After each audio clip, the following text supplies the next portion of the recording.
দর্শক, আজকের ভিডিওতে আমি আপনাদেরকে একটা পাহাড়ি ব্যতিক্রম রেসিপি তৈরি করা দেখাবো। ভিডিওটা পুরোপুরি দেখলে কিন্তু আপনারা পাহাড়ি একটা অজানা রেসিপি সম্পর্কে জানবেন। দেখতে পাচ্ছেন, এটা হচ্ছে বাঁশকরল বলা হয়, অর্থাৎ কচি বাঁশ কেবলমাত্র হয়েছে। এই ধরনের বাঁশকে তুলে নিয়ে এসে সুন্দরভাবে এটাকে চোচা তুলছে, তারপরে এটাকে সাইজ করে কেটে সুন্দরভাবে ধুয়ে নিচ্ছে। কি হয় সেটা দেখুন আপনারা। তারপরে এই যে বাঁশকরল সেটাকে একটা পাত্রে রাখার পর এখানে আটা নিয়েছে, ময়দা আলাদা একটা পাত্রে নিয়েছে। তারপরে সেটাকে চুলাতে দিয়ে সুন্দরভাবে মিক্সিং করছে, মানে একটা প্রলেপ তৈরি করছে আর কি। ভিডিওটা দেখলে পুরোপুরি আপনারা বুঝতে পারবেন। তারপরে এই প্রলেপটা নিয়ে ওই যে বাঁশকরল ছিল সেটাকে সুন্দরভাবে সাইজ করে কেটেছে গোল আকৃতি করে, ওর ভিতরে এই আটার প্রলেপটা তরলটা দিয়ে দিল। তারপরে এটাকে নিয়ে এসে কিছু সময় এখানে রেখে দিচ্ছে। রাখার পর অনেকটা সময় পর দেখতে পাচ্ছেন এখানে আবার এই বাঁশকরলের সাথে এখানে চালের যে আলো চাল বলে অনেকে, মানে বিরিয়ানির যে চাল, সেটাকে নিয়ে এসে সুন্দরভাবে, মানে এটা জাতা কল বলা হয় আঞ্চলিক ভাষায়, এটাকে ঘুরিয়ে ঘুরিয়ে একদমই দুধের মতো গাঢ় করেছে। এই যে দেখতে পাচ্ছেন গাঢ় করে। এটা কি করা হবে আপনারা পরে বুঝতে পারবেন। এই যে দেখতে পাচ্ছেন, যেহেতু পাহাড়ি রেসিপি ওদের ব্যাপারটা আলাদা।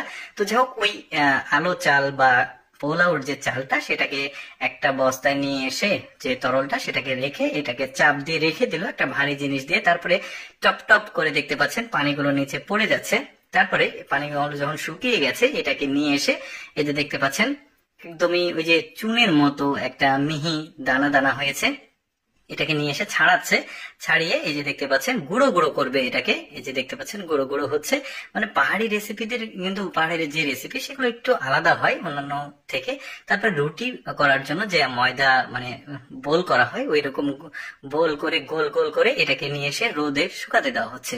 তারপরে এটাকে নিয়ে এসে গরম পানিতে সেদ্ধ করা হচ্ছে। দেখুন এই যে সেদ্ধ করছে একদম গরম পানি দিয়ে। তারপরে এটাকে ঢেকে দিল কিছুটা সময়ের জন্য। তারপরে চুলাতে জাল জ্বলছে। তারপরে দেখতে পাচ্ছেন ওই যে বাঁশকরল আলাদা ভাবে যেটা রেখেছিল ওইটাকে সেদ্ধ হবার পর এটাকে সুন্দরভাবে কুচি কুচি করে কাটছে, কচি বাঁশটা দেখতে পাচ্ছেন। মানে ব্যাপারটা কিন্তু একটু ক্রিটিক্যাল, মানে একটার পর একটা দুইটা পার্ট করেছে আর কি, দেখতে পাচ্ছেন।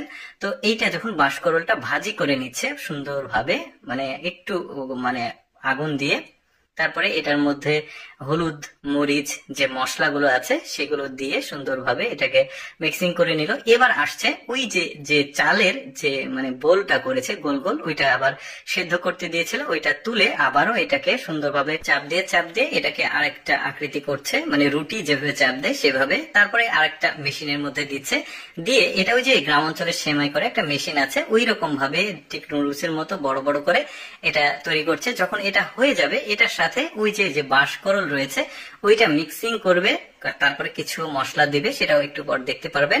তো এগুলো দিয়ে কিন্তু খুব চমৎকার, এই যে দেখতে পাচ্ছেন এখন বাঁশকরলটা ওই চাউমিন বা নুডলসের মতো ওটার সঙ্গে মিক্সিং করে বাদাম দিচ্ছে, আরো কিছু দিচ্ছে, দেওয়ার পর এই রেসিপিটা কমপ্লিট হয়ে গেল। কেমন লাগলো দর্শক কমেন্ট করে জানাবেন।